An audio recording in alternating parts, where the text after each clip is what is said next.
We had strong unions. We're the home of Debs. We're a mining community, a railroad community, both of which are occupations that have had strong unions, not just in Terre Haute, but everywhere in the country.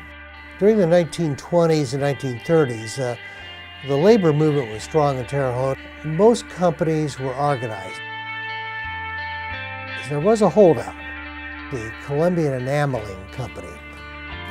They had a very strong anti-union attitude.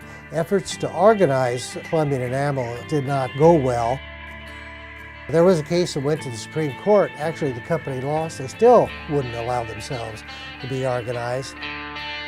Unions in Terre Haute all agreed that this needed to be done, so they organized a general strike to put pressure on the community, to put pressure on General Housewares to allow a vote and let it be organized.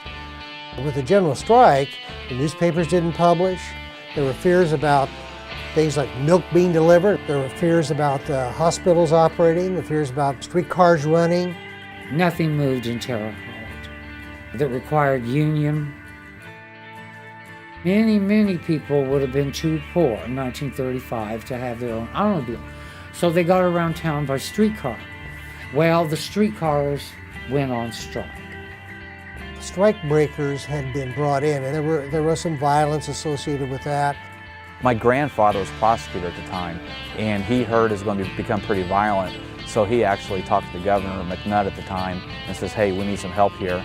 Prosecutor Kearns requested the governor of Indiana to send in the National Guard.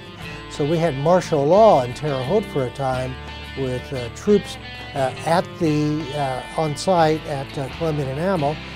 They remained in the city, some faction of the Army Reserve, for 6 months after that 1935 strike.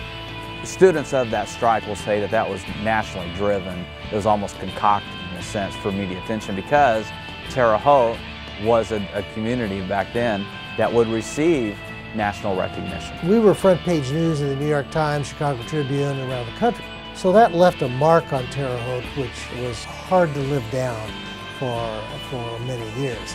Today, people don't know about it. I believe no company has made a choice not to locate in Terre Haute because of a general strike 80 years ago. That's just not the case. But it was part of our reputation for probably a good 25, 30, 40 years afterwards.